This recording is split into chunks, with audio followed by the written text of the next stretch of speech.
Селям алейкум. На сегодняшний день существует высокий риск заражения корью. Какие последствия могут возникать и какие меры профилактики следует предпринимать, сегодня расскажет врач-инфекционист, заведующая инфекционным отделением Сакской районной больницы Лиана Муртазаева. Хош келдіңіз, Лиана ханум. Селям алейкум.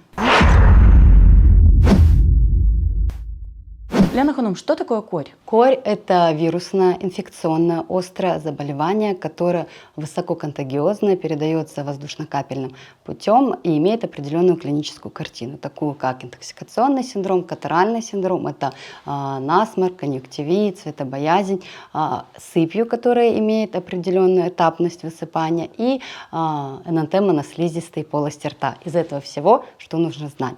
В первую очередь, что это заболевание высококонтагиозное, это значит очень заразное. Для того, чтобы заболеть, не обязательно обниматься или целоваться с больным человеком, достаточно стоять с ним на расстоянии 10 метров и уже заразиться. То есть индекс контагиозности 100%. Из 10 больных, точнее из 10 проконтактировавших, не привитых или не болеющих ранее корью людей, обязательно 100% все эти 10 заразятся. Чем опасно это заболевание? Корь опасна тем, что, конечно, не все будут болеть в тяжелой форме, но с учетом того, что это высокозаразное заболевание, большое количество людей может заболеть, кто-то перенесет это в легкой форме, а у кого-то будет тяжелое осложнение. Если это речь идет о детях, то до 2 лет это всегда тяжелый ребенок и всегда требует госпитализации, несмотря на то, в какой форме он болеет. У детей может клиника быть стерта, нет температуры, нет выраженных синдромов, просто вялый, адинамичный, отсутствие аппетита, но резко может вызвать коревой круп и дыхательную недостаточность. Кроме этого, при коре часто бывают пневмонии, бывает поражение головного мозга и оболочек мозга, вызывая менингит, менингоэнцефалит. Это, конечно, крайне редкие осложнения, они не бывают, конечно, у всех, но это очень опасно и может привести к смертельному исходу. Кроме этого, корь – это сильнейший иммуносупрессор, то есть она подавляет иммунитет, и на ослабленный организм присоединяется огромное количество других заболеваний. Допустим, если болеет ребенок, его надо строго изолировать не только от того, что он является источником инфекции, а и потому, что он настолько ослаблен, что к нему может присоединиться любая различная инфекция. Даже если приходит человек, говорит, что он пришел навестить, и что он привит, и он не переживает за себя, надо переживать за ребенка, который болеет, потому что в этот момент он очень ослаблен, может присоединить различные заболевания. А какие клинические симптомы у кори?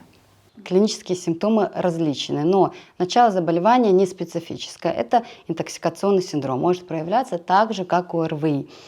Небольшая температурка, слабость, заложенность носа, ринит, конъюнктивит, светобоязнь. Но заподозрить корь можно по появлению сыпи. На 4-5 день появляется сыпь. Сначала она появляется в области роста волос, это за ушами, потом постепенно переходит на лицо, на руки, на все туловище. То есть мы видим поэтапность распространения сыпи. Потом сыпь проходит, появляется шелушение и выздоровление уже человека. Но основным признаком, который может даже увидеть родители у ребенка, допустим, это определенная сыпь на слизистой щек в виде белесоватых точечек в области больших коренных зубов. Поэтому, если, конечно же, родители обнаружили такого ребенка, однозначно это требует обращения к врачу и обращения за медицинской помощью. С учетом того, что клиника может быть стерта, не быть этих симптомов, быть просто жидкий стул, это тоже может быть проявлением кори. Может быть только какая-то плаксивость, нервозность и светобоязнь. Родители тоже могут путать это совсем с другими, обращаться, допустим, к невропатологу, а не к врачу общей практики или к участковому врачу. Поэтому в любом случае это требует обращения за медицинской помощью и дальнейшее уже выяснение обстоятельств. Это непростая инфекция, и какое лечение специфическое существует? Специфического лечения нет. Лечение симптоматическое. Есть насморк, есть ринит, это сосудосуживающие капли. Есть высокая температура, это жаропонижающие препараты. Есть присоединение бактериальной инфекции или, допустим, если у этого лица есть источники хронических инфекций, это назначение антибактериальных препаратов.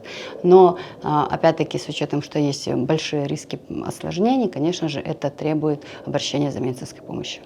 Существует ли вакцина от кори? Можно ли предупредить это заболевание? Да, существует, согласно национальному календарю прививок, это в год и в 6 лет, ревакцинация в 6 лет. Помимо этого, все взрослые прививаются двукратно с интервалом в 3 месяца до 35 лет и декретированные группы до 55 лет двукратно с интервалом в 3 месяца. Что это значит? Если я не знаю, болела я или не болела, нет у меня сведений о вакцинации, и мне там 45 лет, я работаю учителем, то я отношусь к декретированной группе, я подлежу вакцинации.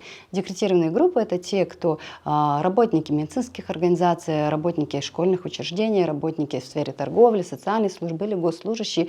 В общем, все, кто работают. Все эти декретированные группы подлежат до 50 лет вакцинации, если они не имеют данных о вакцинации, соответственно, в год и в 6 лет. Привитой человек может заболеть? Иммунитет после вакцинации вырабатывается пожизненный, но любая вакцина не предупреждает 100% от заболевания.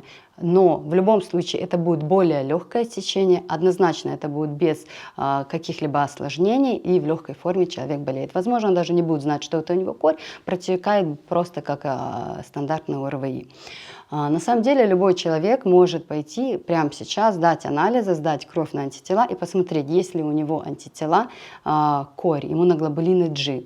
Если у него есть в достаточном количестве, то есть положительный результат, он может быть спокоен, он защищен. Но если он знает, что он вакцинировался в детстве, и сдает анализ, а у него антитела в недостаточном количестве, то есть результат сомнительный и отрицательный, переживать тоже не стоит, потому что однозначно сработает клеточный иммунитет, и человек тоже защищен. Ну а если вы не знаете, прививались вы или нет, если у вас нет этих антител, то это 100% вакцинация, вы сразу бежите в поликлинику и вакцинируетесь. Вакцины в достаточном количестве сейчас есть, их получили, моновакцина, противокоревая, и все это в открытом доступе. Ну, существует мнение многих, что лучше переболеть и заработать иммунитет. Как в этом?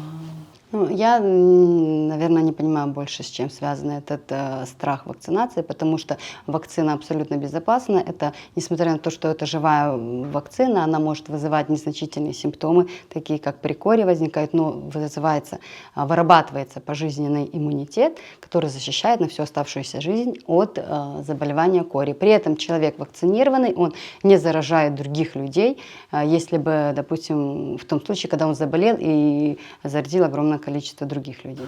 Для вакцинации следует обращаться в поликлинику, за которой ты закреплен, верно? Да. Если в саду выявили случай кори, заболевания, что делать родителям? Родителям, если в отношении ребенка, то, конечно же, это доктор осматривает ребенка, он уже определяет его возраст, состояние и дальнейшую тактику лечения, что с ним делать. То ли это будет госпитальный ребенок, то это будет амбулаторная изоляция и лечение на дому. Но обязательно собирается прививочный анамнез у всех контактных лиц. И в течение 72 часов должна быть развернута прививочное мероприятие.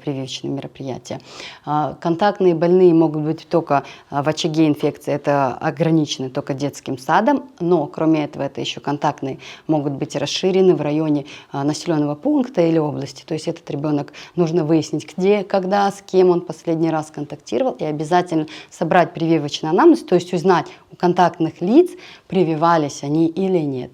Если это люди не прививались, или они не помнят, прививались или нет, или прививались однократно, то они в 100% случаев в течение 72 часов подлежат вакцинации. Очень во многих источниках сегодня пишут о том, что идет вспышка эпидемии кори. Правда ли это? Да, это правда. В связи с тем, что на данный момент снижена иммунная прослойка среди населения, идет распространение кори довольно-таки быстрыми темпами. С учетом того, что я уже сказала, что это высококонтагиозное заболевание, то есть большие риски из-за ввоза заболевания в Крым, так как происходит миграция людей. Поэтому вышло постановление о том, что будет проходить почищающая иммунизация. Это с 3 апреля по 31 декабря 2003 года будет проводиться вакцинация всех лиц, которые не знают, прививались они или нет в год и в 6, которые прививались однократно или которые не болели корью. Вот эти все лица однозначно подлежат вакцинации, и это мероприятие сейчас активно проходит на уровне поликлинических служб. Саголнас. Берегите себя и близких и будьте здоровы.